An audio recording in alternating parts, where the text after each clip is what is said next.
Ese énfasis de una seguridad social para todos tiene que ver con que la gran mayoría de las personas en el mundo hoy no cuenta con seguridad social. Eso ya lo marcaba entonces la OIT en el año 2001 y se basa en uno de los principios básicos de la seguridad social y de la tendencia que la seguridad social tiene, que es la universalidad. Entonces, así decimos que el derecho de la seguridad social constituye un derecho humano y por ende, como todo derecho humano, un deber de los estados de garantizarlo, y en base al principio de universalidad, de garantizarlo para todos los ciudadanos,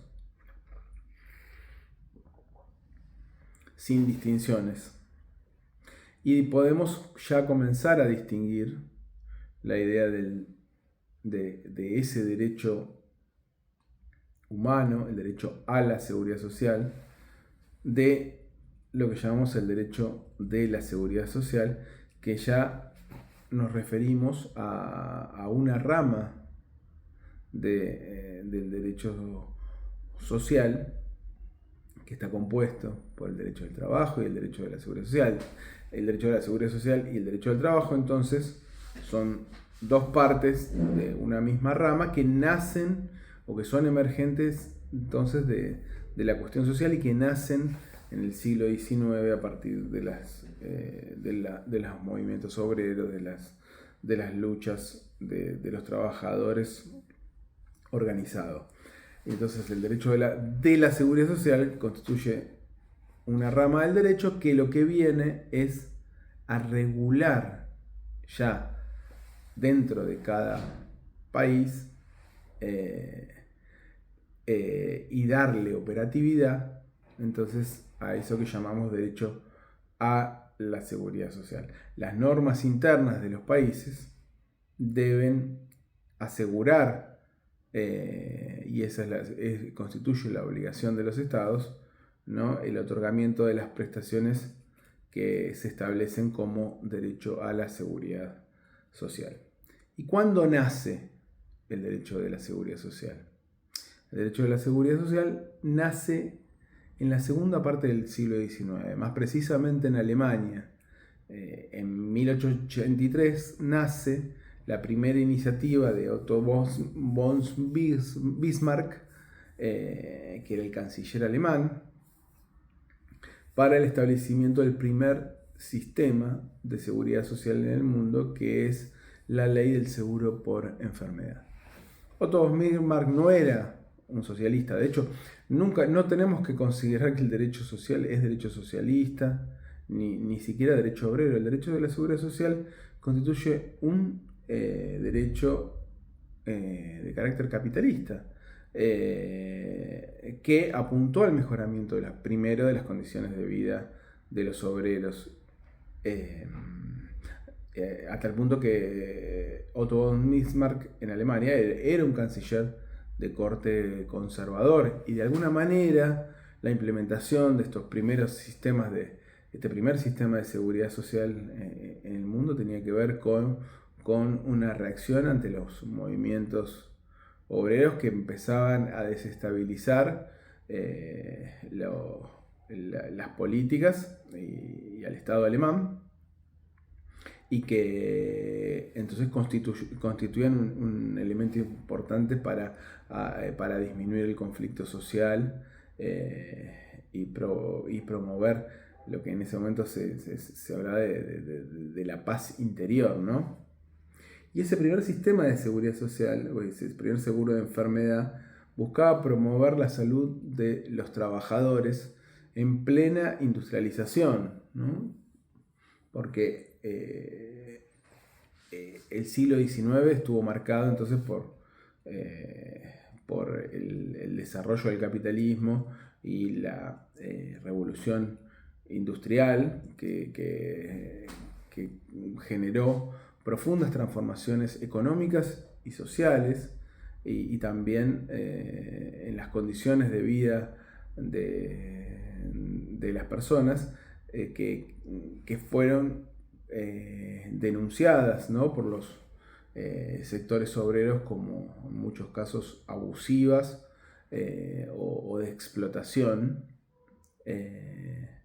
y empujadas también por la construcción de nuevas ideas que daban cuenta de la necesidad de la sustitución del sistema, de este sistema capitalista en desarrollo, por un sistema más humano o no basado en el mercado, un sistema de carácter socialista. O sea que ese movimiento obrero estuvo marcado por ideas socialistas, comunistas,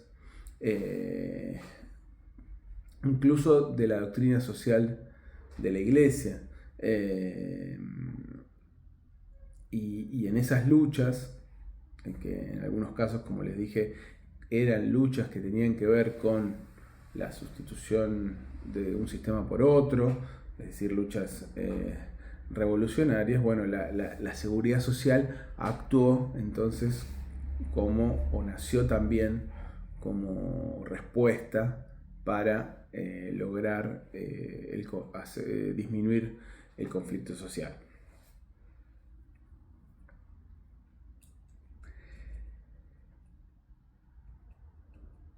La evolución del término seguridad social es distinta a su nacimiento, porque en el término seguridad social no nace todavía en esa Alemania de Bismarck. Se hablaba todavía de leyes de seguro, ¿no? Seguros para la enfermedad, seguro para la vejez. La idea de la expresión seguridad social se va a usar por primera vez en Estados Unidos, digamos, con la emergencia, en 1935, con la emergencia del Estado keynesiano y las políticas del presidente Roosevelt, donde se sanciona la ley de seguridad social, la Social Security Act. Con lo cual vemos que este término tuvo una evolución distinta, y también fue reflejado en el acta constitutiva de la OIT, esto que decíamos, la Declaración de Filadelfia de 1944, para erigirse entonces como uno de los principios también, o uno de los objetivos también de la Organización del Trabajo, que no es solo el mejoramiento de las condiciones laborales de los trabajadores y los derechos de los trabajadores, sino también la promoción de la seguridad social.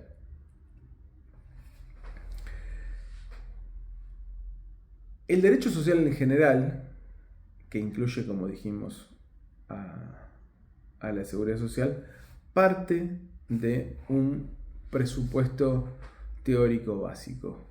Es la identificación de una desigualdad originaria entre, en el caso del derecho del trabajo, esa desigualdad originaria es entre empresarios y trabajadores, y que se extiende a la seguridad social en la identificación de que en la sociedad existe una distribución desigual de bienes y oportunidades, bienes, recursos y oportunidades, que generan que determinados sectores sociales vulnerados no accedan a la satisfacción de necesidades que son socialmente consideradas importantes o que son fundamentales para la protección de la dignidad humana. Entonces, en el derecho social, la igualdad constituye la desigualdad constituye un punto de partida, y la igualdad se convierte entonces en una meta, porque el derecho social, si bien obviamente, como dijimos, es un derecho capitalista que comprende el derecho del trabajo y el derecho de la seguridad social, busca nivelar las desigualdades mediante la intervención del Estado, que es el único que tiene la fuerza y los recursos necesarios para lograr ese efecto compensatorio que permita el favorecimiento de los sectores más vulnerables. En el caso del derecho del trabajo, los trabajadores en la relación laboral; en el caso del derecho de la seguridad social, aquellos sectores que por determinadas contingencias de la vida no acceden a la satisfacción de necesidades socialmente consideradas. El derecho social tiene un carácter protectorio, entonces, porque lo que busca al tener como meta nivelar esas desigualdades, lo que busca entonces es proteger a los sectores más vulnerables de la sociedad. Y es un derecho mixto en términos de naturaleza. El derecho del trabajo puede ser público o privado. En el caso del derecho del trabajo relativo a las empresas privadas, es derecho privado, pero sin embargo con una fuerte intervención y regulación de parte del Estado, que interviene en el mercado de trabajo a través de establecer pisos mínimos de derechos para los trabajadores. Pero en el ámbito público estos derechos también se trasladan en la relación de empleo público. Entonces aquí el derecho del empleo público, que formaría parte de un derecho laboral en sentido amplio, que incluiría el derecho de trabajo privado y a de derecho del empleo público, y se da en el ejercicio de la función pública, hacia el trabajo en el ejercicio de la función pública por parte del Estado, y donde se han trasladado los mismos derechos y garantías que se fueron conquistando en el ámbito privado, incluso también la sindicalización. Los trabajadores públicos también cuentan con organizaciones gremiales.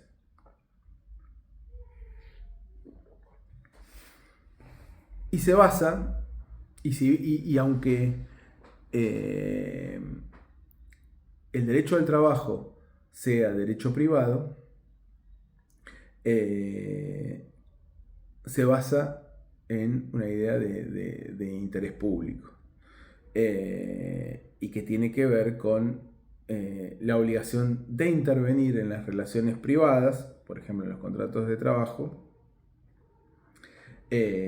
para, como dijimos, nivelar esas desigualdades o favorecer las condiciones de quienes están en peor situación en la relación. En el caso de la seguridad social, los fondos son siempre públicos, ¿no? Sin embargo, la seguridad social puede ser administrada o puede ser delegada en privados. En nuestro país pasó con las AFJP, para quienes consideran que las aseguradoras de riesgo de trabajo son parte de la seguridad social. Esto es discutible.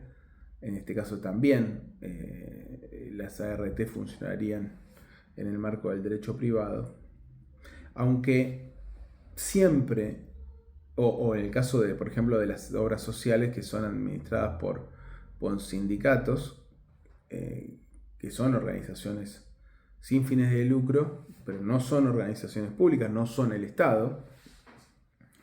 Pero en todos los casos, aunque la administración de los recursos sea privada, los fondos son siempre públicos. En muchos casos, como en el caso de las jubilaciones, como es en el caso del ANSES, que es el régimen de seguridad social que destina mayores recursos en la sociedad, sí son administradas entonces por entes estatales. El ANSES es un ente estatal. Lo mismo ocurre en las provincias, por ejemplo, con el IPS. Entonces, en términos de la naturaleza que tiene el derecho social y particularmente el derecho a la seguridad social, decimos: el derecho social en general es un derecho protectorio y mixto, aunque basado, porque es público y privado, pero basado en el interés público, y Y lo mismo ocurre entonces en la seguridad social, donde gran parte de la seguridad social es derecho público, aunque pueden existir también normas de derecho privado. Recordemos que para identificar si estamos en el ámbito del derecho público o del derecho privado, lo que tenemos que identificar es si el Estado está actuando en el marco o en el ámbito de la función pública. Cuando son entes públicos los que administran los recursos de la seguridad social, si estamos en el marco entonces del derecho público. Pero siempre, y aun cuando estemos en el ámbito del derecho privado, siempre el derecho social, a diferencia de otras ramas del derecho, se basa en el interés público, porque los fondos de la seguridad social son fondos públicos. Y además, porque en la seguridad social el responsable último siempre es el Estado, al constituir la seguridad social, como dijimos, un derecho humano que los Estados deben asegurar. Si tenemos que identificar cuáles son los sujetos de la seguridad social, el primero que tenemos que identificar es el Estado. El Estado es el garante final del bienestar y de los derechos fundamentales. Tiene el deber de organizar, de sostener y de fiscalizar el sistema. Y aun cuando la gestión de los recursos esté en manos de entes privados, ya dijimos, por ejemplo, las obras sociales, por ejemplo, en algún momento fueron las AFJP, el Estado mantiene la responsabilidad última, mantiene la potestad legislativa, mantiene el poder de policía y la obligación de intervenir cuando los sistemas no logran garantizar todas las necesidades socialmente consideradas, incluso solventando con las prestaciones con otros recursos que forman parte de su presupuesto público. Entonces, primer sujeto, el Estado. Segundo, obviamente, y el más importante porque es el destinatario, son los titulares de derechos, los que se llaman los derechohabientes en términos técnicos jurídicos. Son las personas humanas titulares de ese derecho protegido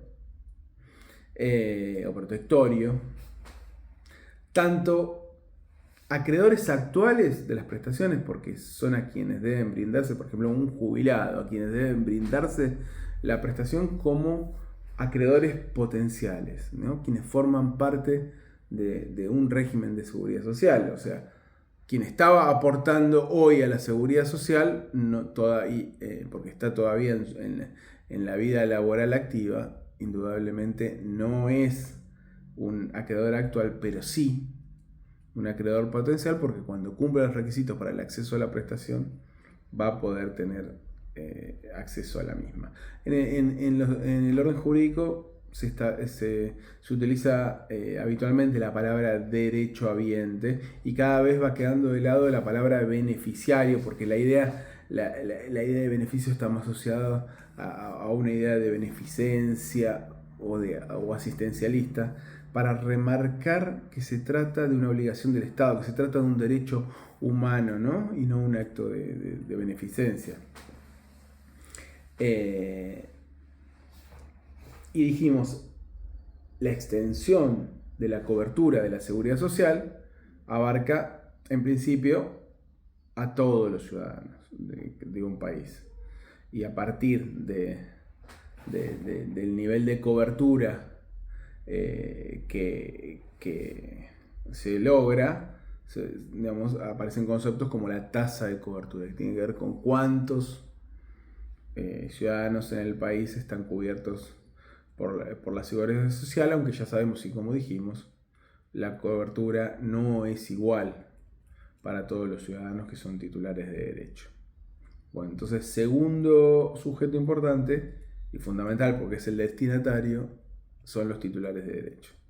Tercero, y que tiene que ver con la gestión, son los entes gestores.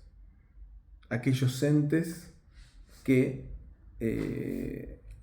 administran los recursos de la Seguridad Social y son los encargados de brindar las prestaciones. Como antes decíamos, pueden ser públicos, como en el caso de la Administración Nacional de la Seguridad Social, o pueden ser privados sin fines de lucro, como puede ser las obras sociales.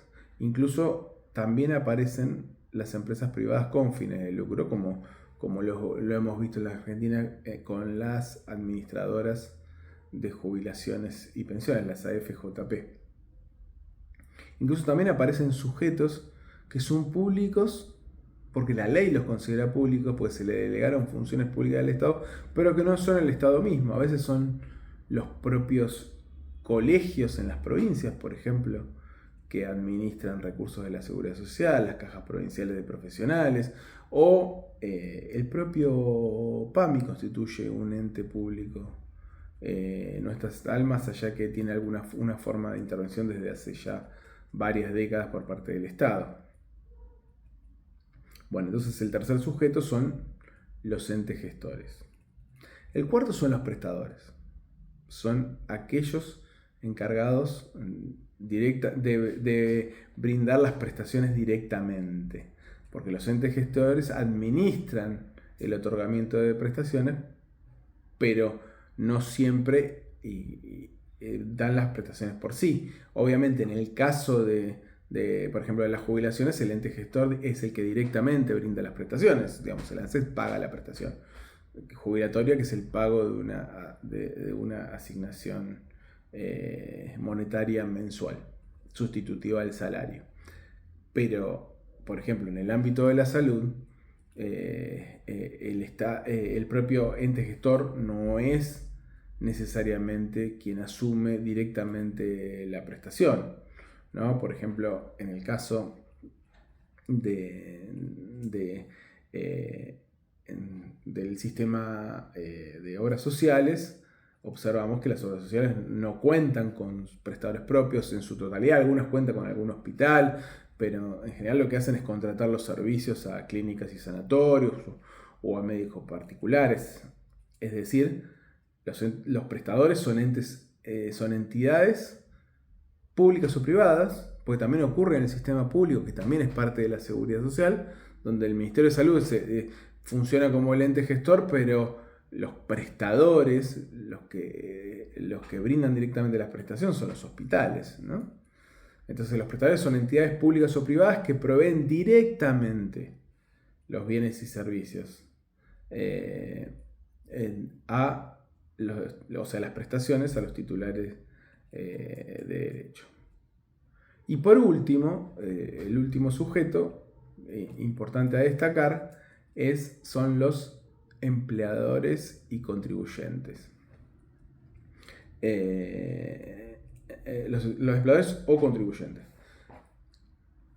Habitualmente, quienes aportan, vieron que se diferencia la idea de aporte y contribución a la seguridad social. Porque el sujeto, este último sujeto, tiene que ver no con la gestión, sino con la financiación de la seguridad social. Entonces, ¿cómo se financia la seguridad social? Bueno, desde aquel primer modelo creado en la Alemania de Bismarck, los seguros sociales se financian a través de aportes y contribuciones. ¿Aportes de quiénes? Bueno, aportes de los propios titulares de derecho, que aportan para que en el caso de que se realice la contingencia establecida por la seguridad social, se otorguen las prestaciones previstas en el régimen o en el sistema. Pero también se establece la idea de la contribución, de aquellos que pueden llegar a aportar y no ser beneficiarios del régimen, del régimen en que se está aportando, que se está contribuyendo, perdón. Es el caso de los empleadores. La seguridad social se financia con aportes y contribuciones de trabajo. Y esas contribuciones de trabajo son obligaciones de financiación que tienen los empleadores, a pesar de no ser los destinatarios de la protección. Y además participan estos contribuyentes como agentes de retención, descontando los aportes de los trabajadores. Eso es lo que hacen los empleadores formales en nuestro país, mediante lo que se llama la contribución patronal al tener obligación entonces de financiar a la seguridad social y también reteniendo los aportes que corresponden a los trabajadores. Bueno, esto es lo que tiene que ver con los sujetos de la seguridad social. Ahora hablemos de las contingencias. La seguridad social se basa en la idea de riesgo, similar a la idea del seguro. Vieron que el seguro tiene que ver con el establecimiento de un riesgo, mediante el cual distintas personas pagan una suma mensual para que en el caso de que ese riesgo se realice para alguna, ese fondo que se constituye con los aportes permita cubrir las consecuencias de ese riesgo. Bueno, esa que es la lógica del seguro individual, la que tenemos en el seguro del auto, por ejemplo, la que tiene que ver con los accidentes, se traslada también a la lógica de la seguridad social. Solo que este riesgo no es un riesgo individual, sino que es una necesidad socialmente considerada. En la seguridad social lo que ocurre es la socialización del riesgo. Y en esa socialización del riesgo todos los ciudadanos deben aportar, y como decíamos antes, en base al principio de solidaridad, aportan más quienes están en mejores circunstancias para que en el caso de que se realicen esas contingencias sociales, esos riesgos sociales, que involucran la pérdida de ingresos, la afectación de la salud o el aumento de las cargas económicas, se otorguen las prestaciones respectivas. Entonces, si tenemos que definir a las contingencias sociales, son eventualidades o necesidades sociales tipificadas por una norma jurídica que las reconoce como merecedoras de protección. Estas necesidades tienen que ver sobre todo con pérdida de ingresos, afectación de la salud o aumento de las cargas económicas. Entonces, en la seguridad social, esta idea de necesidad supera a la idea de riesgo. El riesgo tiene que ver con un hecho fortuito o dañoso. Y en cambio, las contingencias es un concepto más profundo que abarca situaciones incluso voluntarias. Por ejemplo, el matrimonio que lleva, por ejemplo, a la prestación de una asignación por matrimonio, es una decisión voluntaria. Sin embargo, tiene una consecuencia en términos de la seguridad social de la obligación de asistir con una prestación. Es decir, que abarca situaciones voluntarias, incluso biológicas, que no son dañosas. Por ejemplo, el nacimiento de un hijo, que incluye, que involucra o que trae aparejado cargas económicas que deben ser sostenidas por el sistema de la seguridad social a través de lo que son los sistemas de asignaciones familiares. Y a través del derecho internacional, de las convenciones internacionales sobre derechos económicos, sociales y culturales, y básicamente sobre el convenio 102 de la OIT, se han establecido las contingencias mínimas que deben asegurarse en todos los países en los regímenes de seguridad social. El convenio 102 de la OIT, que es del año 1952, establece una norma mínima de 9 ramas de protección a nivel internacional. Entre ellas están la asistencia médica, el desempleo, la vejez, los accidentes de trabajo, las enfermedades profesionales, la protección de la familia, la maternidad, la invalidez y la muerte, como ámbitos de protección de la seguridad social, y a partir de estos ámbitos se van a ir construyendo diferentes necesidades socialmente consideradas, es decir, diferentes contingencias. Y si ustedes observan el artículo 14 bis, Y hablamos de norma mínima porque si ustedes observan el artículo 14 bis de la Constitución Nacional de la Argentina, nos agrega un ámbito más que no está establecido en ese convenio 102 de la OIT como norma mínima, que tiene que ver con el acceso a la vivienda digna, como parte de las contingencias de la seguridad social.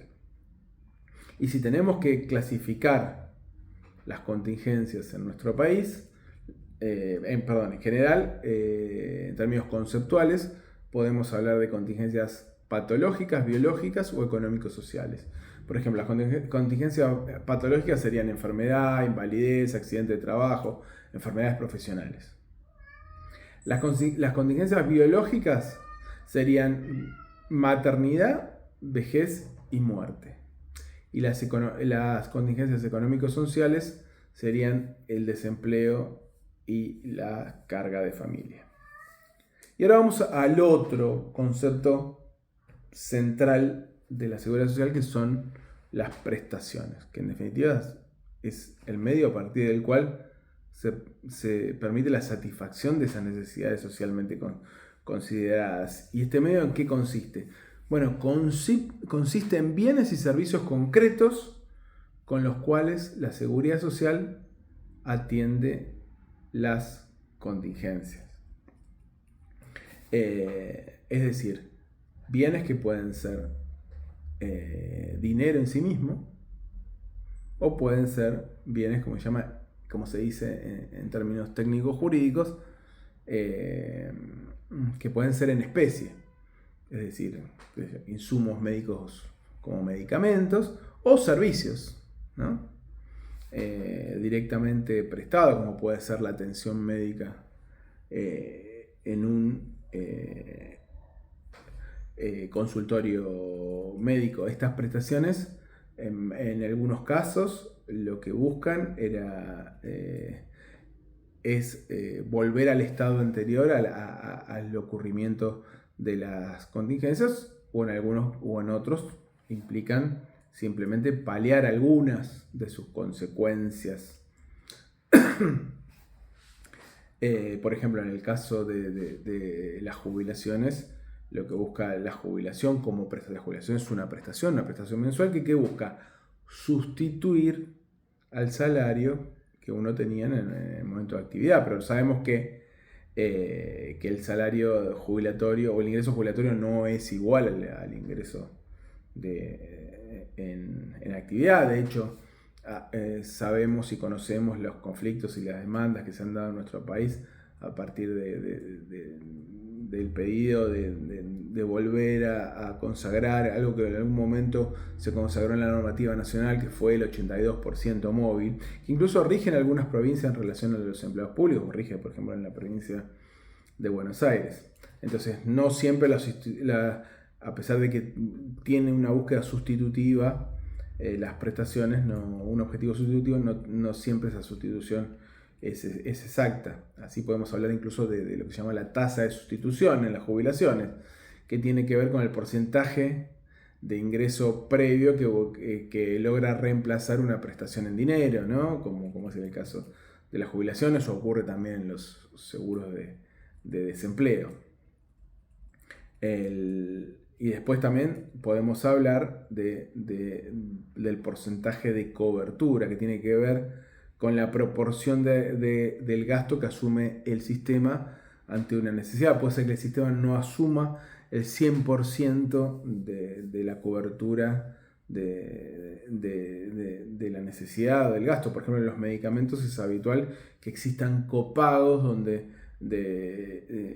por parte de las obras sociales, donde es el propio afiliado el que tiene que pagar una parte del costo del medicamento, porque para el sistema se hace impagable, sobre todo con el aumento que han tenido sostenido en las últimas décadas los medicamentos, se hace impagable para el sistema que la cobertura del 100%. A veces se hacen programas destinados a sujetos que están en peores condiciones, como por ejemplo lo que ha hecho el PAMI en algún momento, que ahora fue dejado sin efecto, que tenía que ver con programas de acceso al medicamento para las personas que cobraban la jubilación mínima.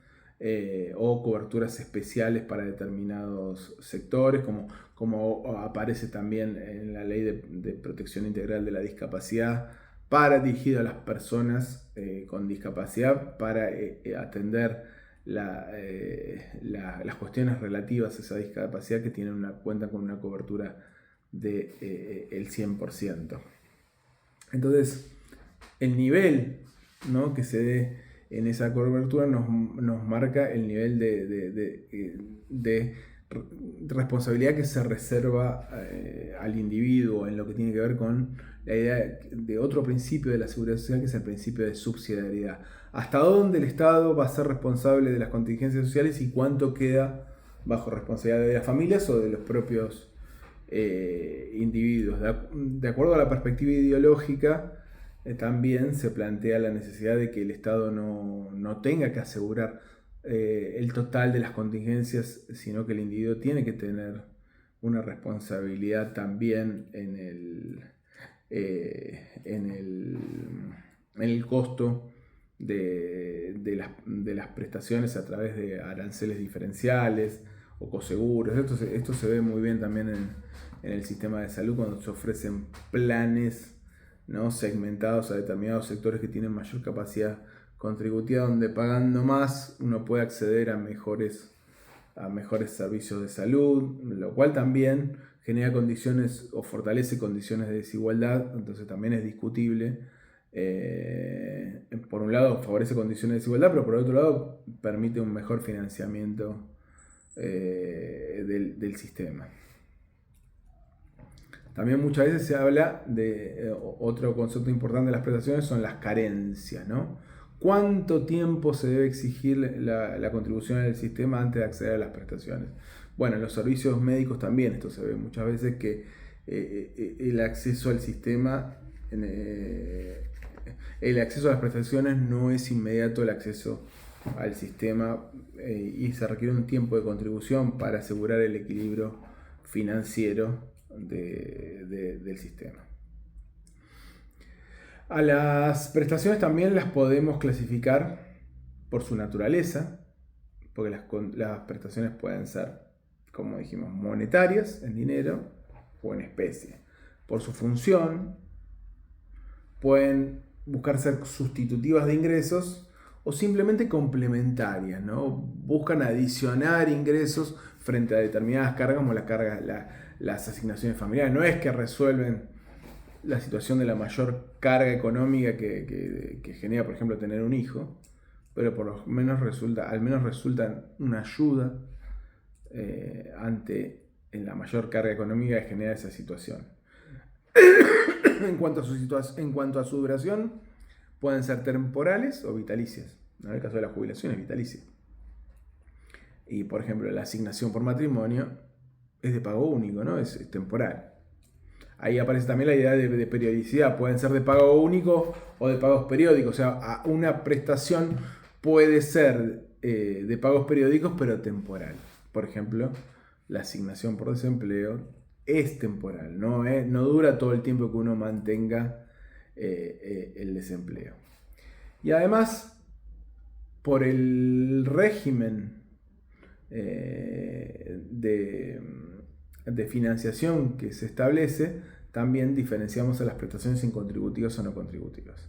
Son contributivas aquellas que forman parte de un seguro social, es decir, que requieren aportes previos por parte del titular de derecho o de su familia, ¿no? Es el caso de las jubilaciones, es el caso de las obras sociales.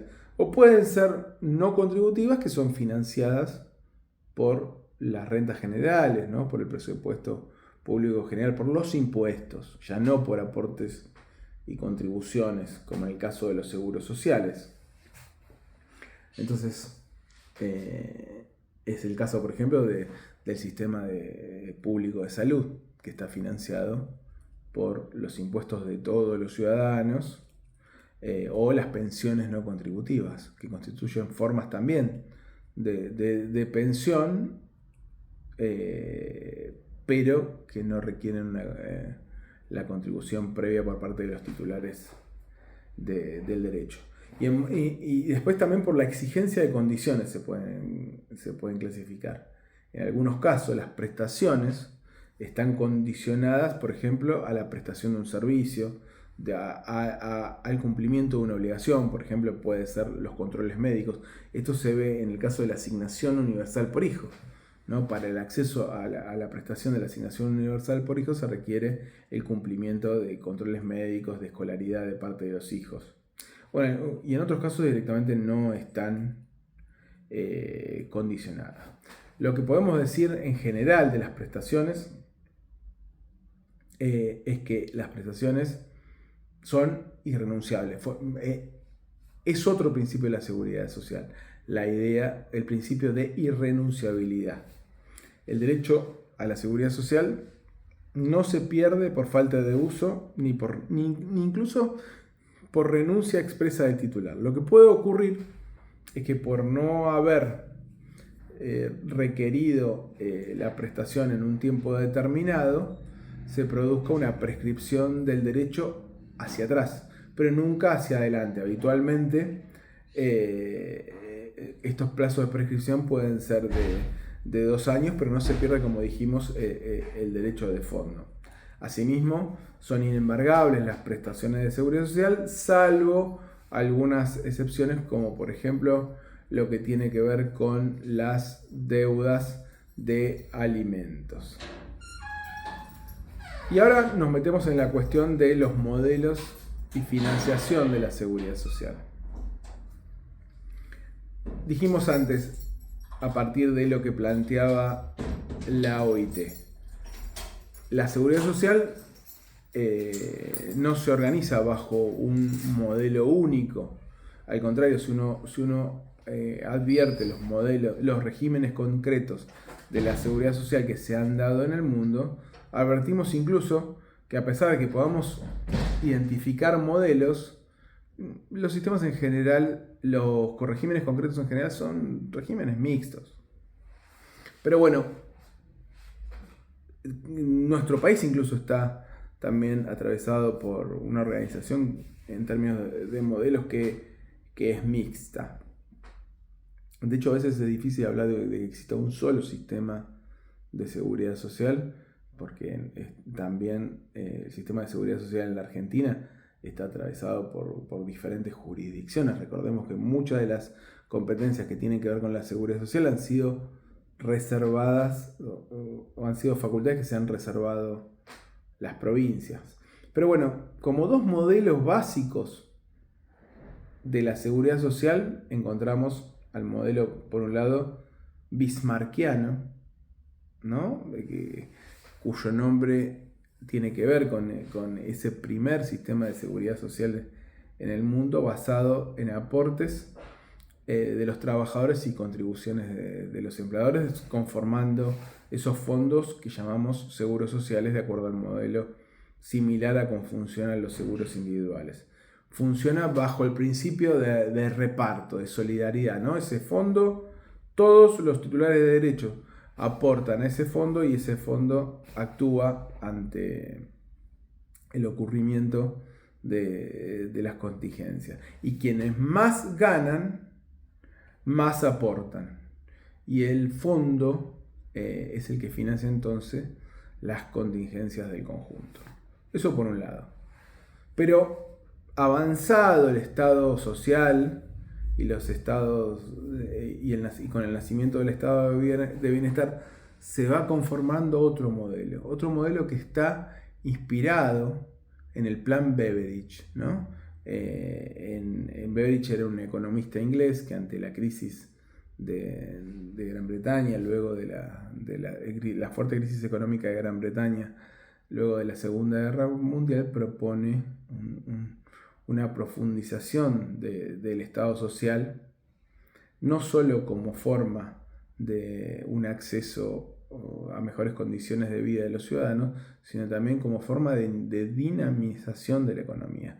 Es decir, la seguridad social, la política social, como instrumentos para el mejoramiento de las condiciones económicas del país, sobre la base de la idea de lo que se llama la ciudadanía social, ¿no? Que la ciudadanía no es solamente el reconocimiento de los derechos individuales, civiles y políticos, sino un acceso a condiciones de vida mínimas, a derechos sociales. Y para esto resulta muy importante el rol del Estado, la intervención del Estado. Y así, por ejemplo, es en este momento que nace uno de los sistemas de salud más valorados del mundo, que es el sistema inglés basado en el hospital público, que tuvo mucha influencia también en el sistema argentino a través del modelo de Carrillo, que luego, bueno, fue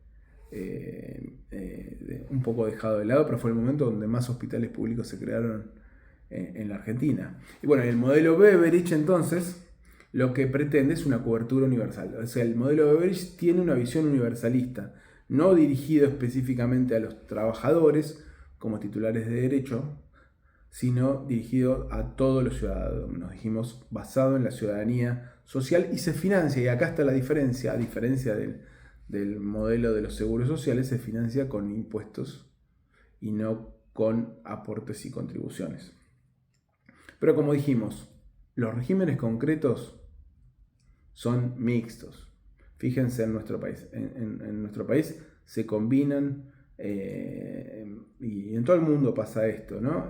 Regímenes que se organizan en base a seguros sociales, con regímenes que se basan en la prestación directa, gestión y prestación directa por parte del Estado, y tienen ese componente individualista. Y después podemos hablar de otros modelos de financiamiento que un poco se alejan de ese principio, pero que también existen y cada vez más, que se alejan un poco de ese principio de solidaridad que antes hablábamos, que son los modelos de capitalización individual, que son los modelos donde el propio titular de derecho es el que aporta para sostener, una vez que se realice la contingencia, las prestaciones que correspondan.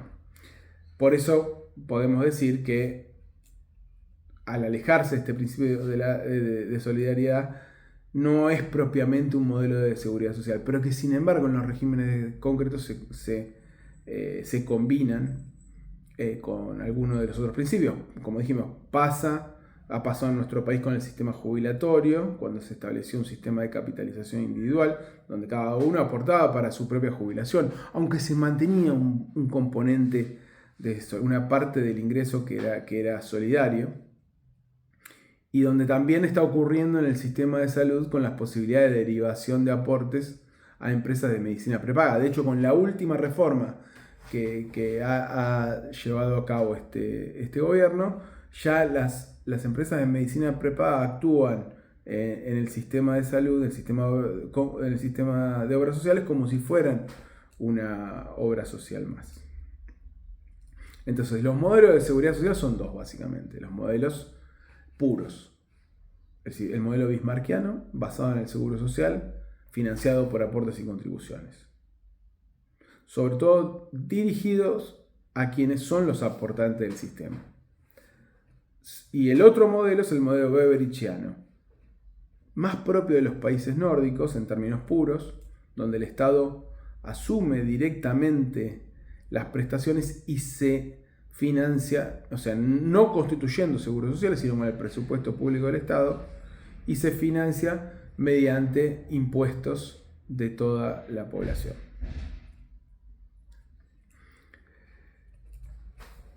A su vez, también como mecanismos de financiación se establecen los fondos de reserva o los fondos de sustentabilidad, que también son formas de integrar recursos, de constituir recursos para determinadas situaciones que puedan ocurrir en el desenvolvimiento y en el funcionamiento de los sistemas de seguridad social, ante crisis económicas, ante situaciones no previstas. Por ejemplo, en nuestros regímenes de seguridad social aparecen fondos como, por ejemplo, el Fondo de Garantía de Sustentabilidad en el sistema jubilatorio, que se da para cuando el sistema jubilatorio no logra recaudar los recursos necesarios para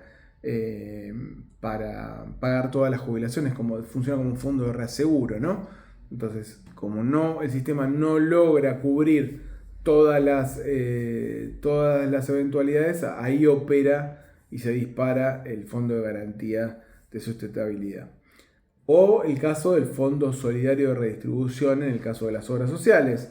La Argentina, sobre todo diseñados para resguardar el equilibrio financiero ante las asimetrías que existen entre las diferentes obras sociales. Obviamente hay algunas obras sociales que tienen recursos muy importantes y otras obras sociales que tienen muy pocos recursos y asumir, tal vez en la estadística, tengan que asumir una mayor cantidad de pacientes con patologías de alto costo, sería imposible para las obras sociales más chicas.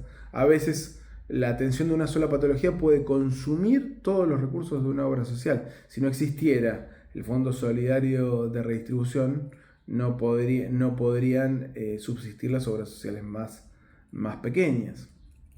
Entonces, estos fondos de reserva o fondos de sustentabilidad permiten entonces asegurar las prestaciones ante determinadas situaciones que puedan dificultar el equilibrio financiero de los agentes financiadores, ¿no?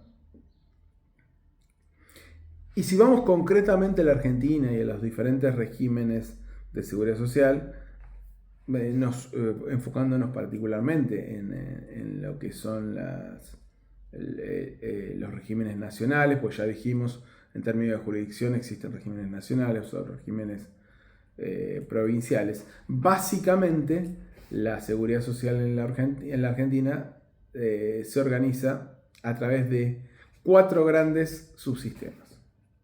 Por un lado, el sistema integrado de jubilaciones y pensiones, que cubre las contingencias de invalidez, vejez y muerte. ¿Quiénes son los titulares de derechos? Los trabajadores dependientes y autónomos, y el ente gestor es la Administración Nacional de la Seguridad Social. Eso por un lado. Entonces, primero, sistema integrado de jubilaciones y pensiones. El segundo sistema es el sistema de asignaciones familiares. Aquí la contingencia que está cubierta son las cargas de familia, es decir, las mayores cargas económicas producidas por contingencias relativas a la familia. ¿Quiénes son los destinatarios o los titulares de derecho? En principio, los trabajadores dependientes, formales estamos hablando, ¿no? Pues son los que aportantes al sistema, con excepción de una de las prestaciones que va dirigida, que de alguna manera universaliza una de las prestaciones de la seguridad social, que es la asignación universal por hijo. Es decir, es la universalización de esa prestación a toda la población y va dirigida también, aun cuando no sean aportantes, y acá hay una apertura, y lo que marca el carácter mixto del régimen de asignaciones familiares, porque va dirigida también a titulares de derechos que no son aportantes del sistema, trabajadores informales, por ejemplo. También está administrada por la Administración Nacional de Seguridad Social. El tercero sistema que queremos marcar es el sistema integrado de prestaciones por desempleo. O sea, se constituye a partir de las contribuciones del trabajo un fondo de desempleo que actúa cuando aparecen situaciones de desempleo no voluntarias de trabajadores dependientes privados. Tienen que ser, nuevamente, estamos hablando de trabajadores formales, y también está administrado por la Administración Nacional de la Seguridad Social. Y por último, el Sistema Nacional de Obras Sociales, cuya contingencia prevista es la salud, la maternidad y la discapacidad, y está dirigida a trabajadores dependientes y autónomos, donde sabemos que los agentes gestores, acá ya no es el ANSES, sino son las obras sociales, que pueden ser obras sociales públicas, como en el caso del PAMI, o obras sociales sindicales, como en el caso de, por ejemplo, SECAC.